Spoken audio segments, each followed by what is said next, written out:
What if I told you you're not bad with money?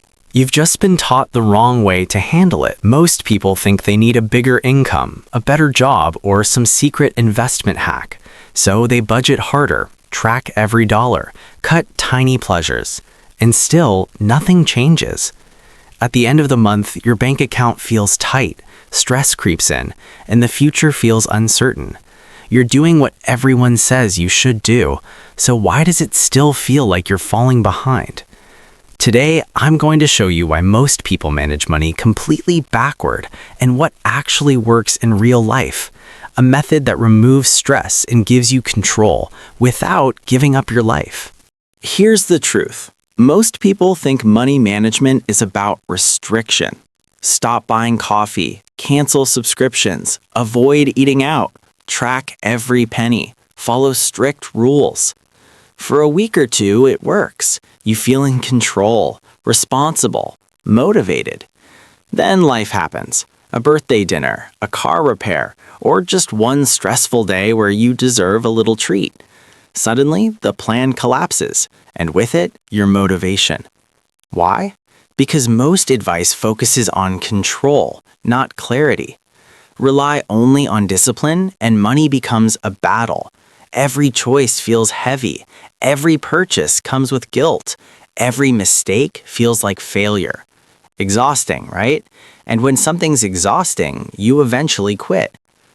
Another problem? People manage money from the outside in. Apps before habits. Budgets before beliefs. If your mindset around money is driven by fear, comparison, or impulse, no app can fix it. You might earn more and still feel broke, save a little and still feel anxious, invest and still feel confused. The real problem isn't math, it's structure. Most people decide where money should go after they get it. Every month becomes a guessing game. What do I have left? Can I afford this? Will this ruin everything? That uncertainty creates stress, even if you're not in danger. Money feels unstable not because of the amount, but because of the lack of direction. If your system depends on willpower, it will fail. Motivation fades. Life gets busy. Feeling stuck isn't irresponsibility. You just haven't built the right framework yet. Here's the good news. What actually works is surprisingly simple. Instead of restriction, manage money with intention. Step 1. Pay your future first. Move a percentage, even a small one, into savings or investments before spending on anything else. Treat it like a non-negotiable bill.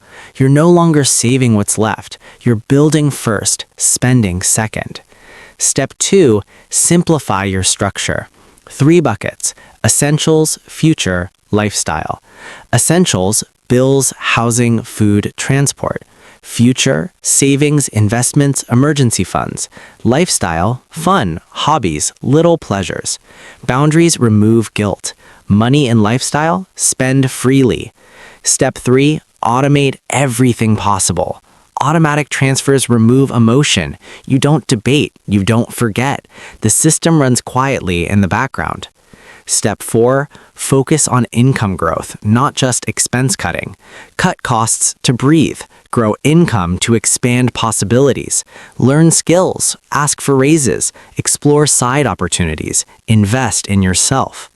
Step 5, measure progress monthly, not daily. Daily tracking creates obsession. Monthly review creates perspective. Ask, did I move forward? Did my future account grow? Did I stick to my structure? Small progress compounds quietly and powerfully.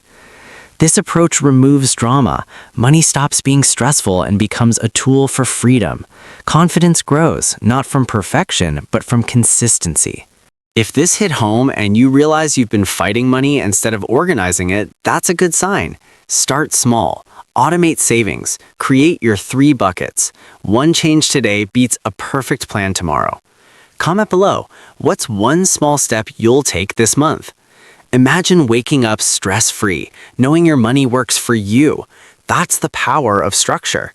If this helped, subscribe for practical financial guidance that actually works. No hype, no theory, just simple, real steps you can use today.